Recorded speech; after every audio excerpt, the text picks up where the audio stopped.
Oi pessoal, tudo bem? Então, eu sou a Flávia e o vídeo que eu fiz acabou ficando um pouco grandinho, né?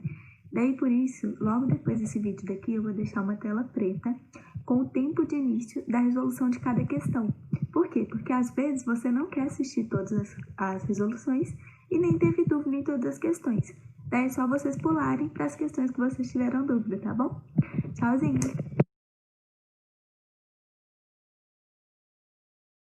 Eu vou ver aqui algumas questões da lista que eu deixei para vocês de metabolismo celular. A gente não vai resolver todas, porque tem umas questões que são muito parecidas. Mas aí é importante que vocês saibam a resposta, assim, vocês saibam fazer uma e todas as outras vocês vão conseguir fazer, porque elas vão ser sempre iguais. Então, vamos lá. A questão 1 é do Enem de 2012 e ela está falando sobre preparar uma massa de pão. Daí ele está falando que utiliza o amido e o açúcar, blá, blá, blá, blá, blá, blá, fermentação, e tem que deixar algumas horas para essa fermentação acontecer. Que fermentação que é essa? A gente já viu na última aula que a fermentação que vai acontecer vai ser a fermentação alcoólica, que vai liberar para a gente o etanol e o CO2, além do ATP, né? E por que é importante deixar esperando?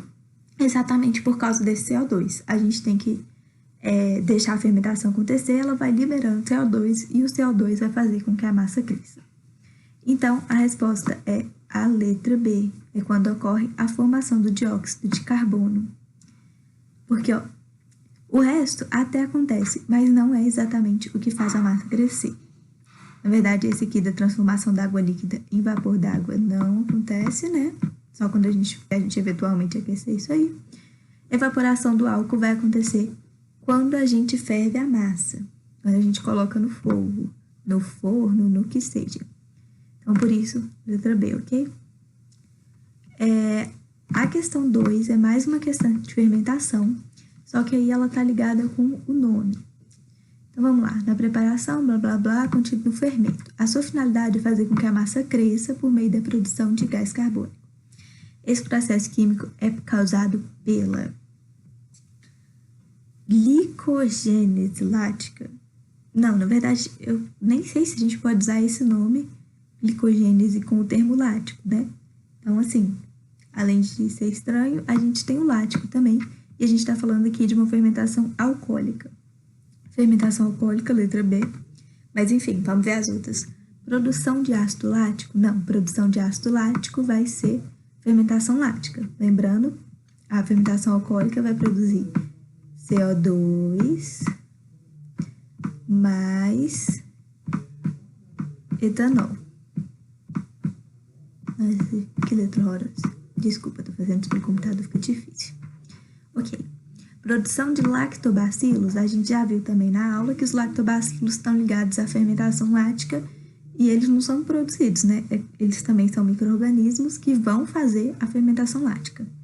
E a formação do ácido pirúvico, acontece, só que acontece em todos os processos, tanto da respiração aeróbica quanto da respiração anaeróbica. Então, também não. O nome do processo vai ser fermentação alcoólica. Questão 3. A questão 3 está falando da fabricação da cerveja, blá, blá. Ok, uma coisa importante que a gente precisa saber nessa questão 3 é isso aqui, ó. O caldo obtido mosto. Por quê? Porque a gente vai ter o termo mosto aqui nas alternativas e a gente precisa saber o que é. Então, é o caldo obtido. Essa questão aqui, ela está muito ligada aos processos químicos, físicos e biológicos, né? E ele quer uma atividade biológica, que eu posso usar um organismo, nesse caso um micro-organismo. Filtração do mosto. Filtração, a gente precisa de um filtro, não precisa de um micro-organismo. Então, não é um processo físico. Resfriamento, a gente deixa lá e esfria. Então, também é um processo físico. Pasteurização é um processo que a gente usa para matar micro-organismos. Então, a gente vai aquecer a temperatura e reduzir, aquecer e reduzir, e vai ficar por aí. Também é um processo físico, né? Que tem um aquecimento. Fermentação da maltose da glicose é a resposta. Por quê? Porque para fermentar, a gente vai precisar dos micro-organismos que fermentam, no caso, a levedura e o lúpulo, nessa questão. E aí eles vão fazer a fermentação desses açúcares aqui e vão transformar eles em CO2, etanol, que é o que a gente quer por causa da cerveja, e ATP. E inativação enzimática no aquecimento, aqui mesmo a gente vê que não, porque a inativação enzimática aconteceu com aquecimento e não com o uso de algum micro-organismo. Então, a resposta é a letra D. Vamos continuar. A questão 4, a gente já falou dela, então eu não vou falar, mas a resposta é a letra A, vai estar no gabarito também. A questão 5 é uma questão que vai exigir não tanto conhecimento da biologia em si, mas ela vai exigir uma coisa muito importante, que é análise de gráfico. E vocês podem pensar, por que você está colocando uma questão que exige análise de gráfico e não tanto conhecimento da biologia? Porque o Enem ama gráfico e vocês precisam saber analisar eles em diferentes contextos.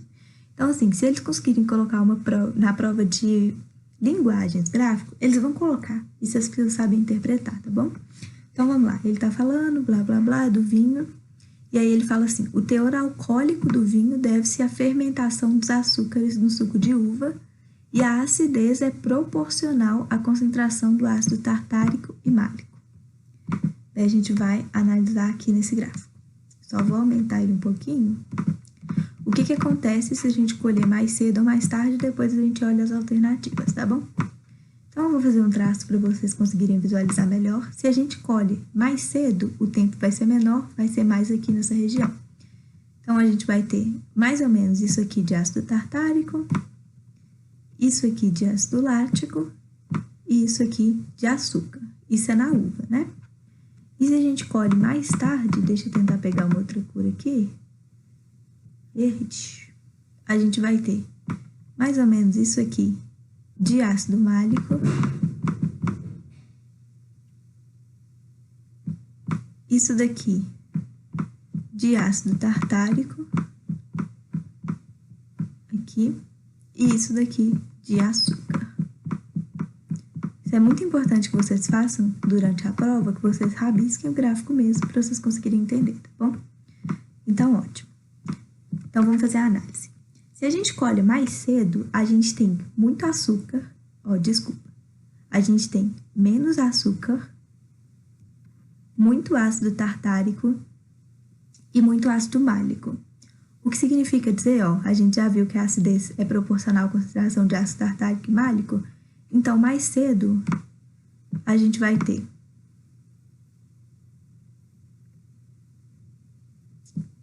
mais ácido. Nossa, dá um desastre, né? Mas, enfim, a gente vai ter uma coisa mais ácida. Ok?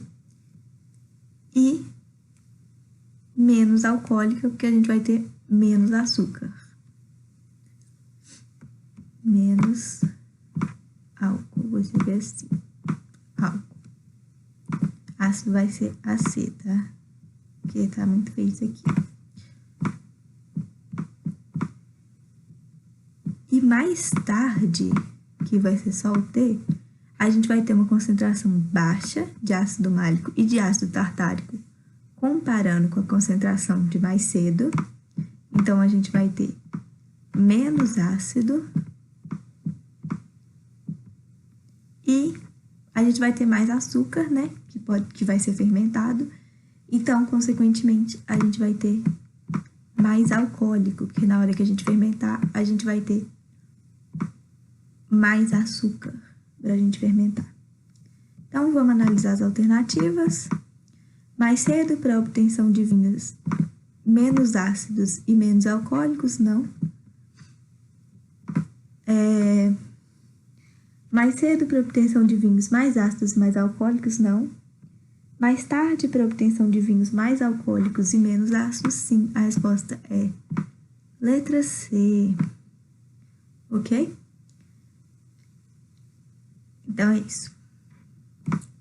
Vamos para a próxima. Essa questão aqui, questão 6, ela também é diferente do Enem de hoje, como vocês podem ver, de um Enem bem antigo, Enem de 2000, né? Só que ela é muito legal, por isso que eu resolvi colocar.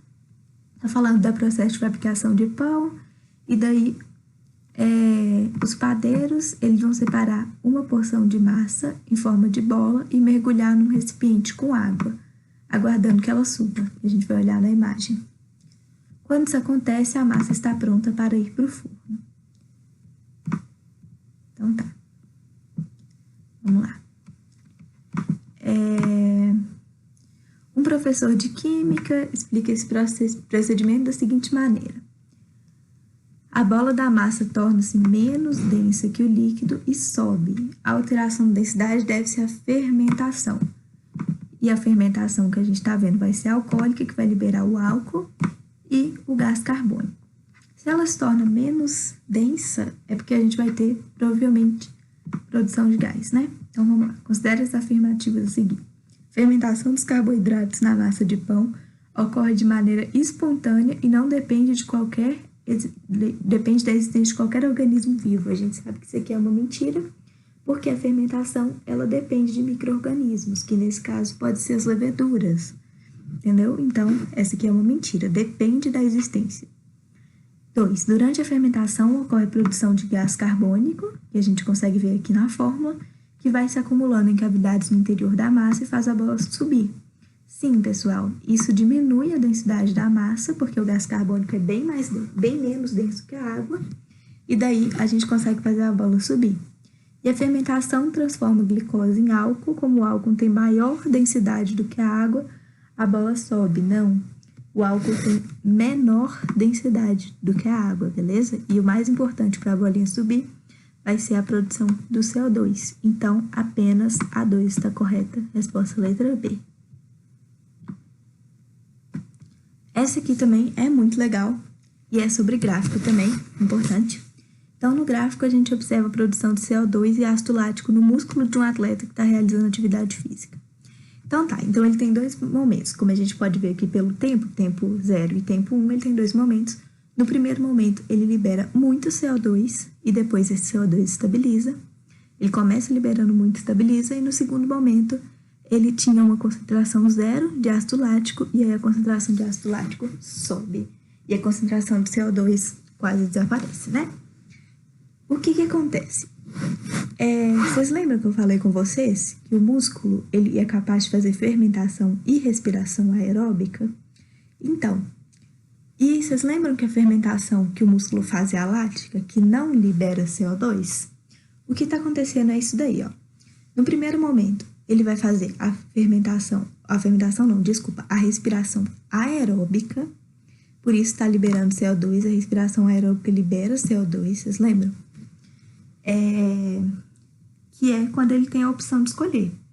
Então, ele tem a opção, ele está com oxigênio. Por que ele faria fermentação se a fermentação produz muito menos ATP, né? Só que acontece que, por algum motivo, no momento 2, já que ele está fazendo atividade física, ele está usando muito músculo, ele está precisando de muita energia, daí a gente diminui a concentração de oxigênio que chega lá no músculo dele, ele não consegue, ou diminui a capacidade das mitocôndrias, né? Daí ele não vai conseguir mais fazer tanta respiração aeróbica, que é o processo que ele estava fazendo na letra A. Então, ele vai começar na letra B a fazer a respiração anaeróbica, a fermentação lática. Por isso que ele produz o ácido lático. Então, vamos analisar as alternativas.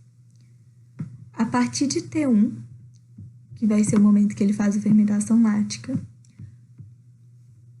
o suprimento de O2 no músculo é insuficiente para as células musculares realizarem respiração aeróbica. Exatamente. 2. Então, 1 tá certo. O CO2 produzido em A é um dos produtos da respiração aeróbica. Sim. Durante o processo de produção do ATP pelas células musculares. Sim, o CO2 ele vai ser liberado quando a gente tiver respiração aeróbica. 3. Em A, as células musculares estão realizando respiração aeróbica. E em B, um tipo de fermentação. Sim, e a fermentação lática. 4, a partir de T1, que é quando ele faz fermentação lática, a produção de ATP pelas células musculares deverá aumentar. Não, deverá diminuir. A fermentação produz bem menos bem menos ATP do que a respiração aeróbica. É exatamente por isso que o músculo ele vai escolher, se ele tiver essa opção, fazer a respiração aeróbica do que a fermentação.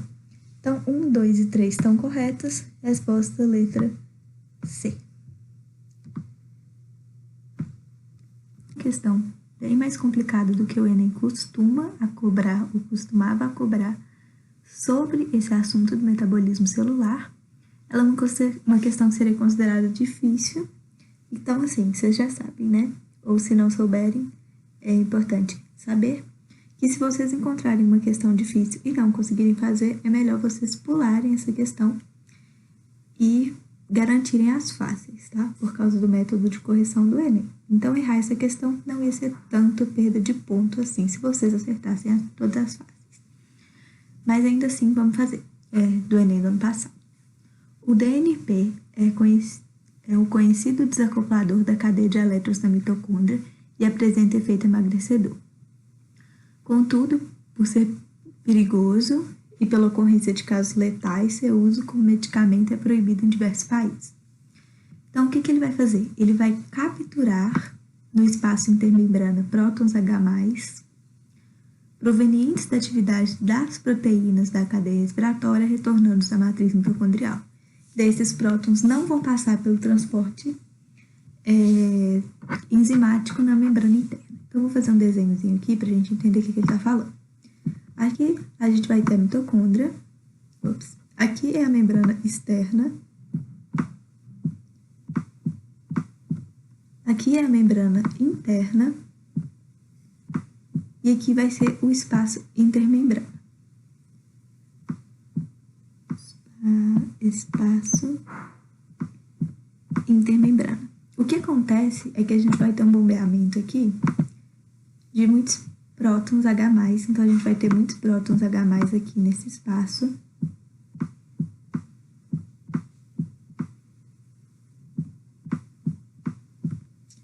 E aí a gente vai ter muitos deles aqui nesse espaço intermembrana. Então, eles vão estar numa concentração muito alta aí dentro, né? E daí eles passam por uma proteína, que vai ficar tipo assim.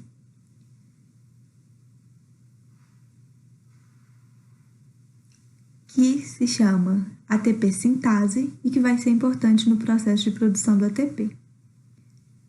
Então, eles vão passar para a membrana interna, porque eles vão ser bombeados para fora, daí vai ter muitos lá e eles vão passar para dentro, para voltar à concentração, né? Ótimo. Só que o que acontece? O que o DNP faz é ele se associar. Aqui a gente vai ter o DNP, vai ser essa bolinha. Ele vai se associar com o H+, e vai fazer isso aqui. Ele não vai passar pela proteína. E isso vai atrapalhar o processo todo de produção do ATP. Então, se a gente atrapalha esse processo, a gente não vai conseguir formar muito ATP, então a gente vai ter uma redução na produção do ATP, resultando em maior gasto celular de nutrientes. Então, a célula, para tentar repor essa quantidade baixa de ATP, vai tentar gastar lipídio, carboidrato, o que tiver, ela vai tentar gastar para ela produzir esse ATP para a gente, beleza? Por isso que ele causa um efeito emagrecedor, mas também por isso que pode ser bastante perigoso. Então, vamos só, letra E, né? Mas vamos só dar uma analisada nas outras. Obstrução da cadeia respiratória, resultando em maior consumo de ácidos graxos.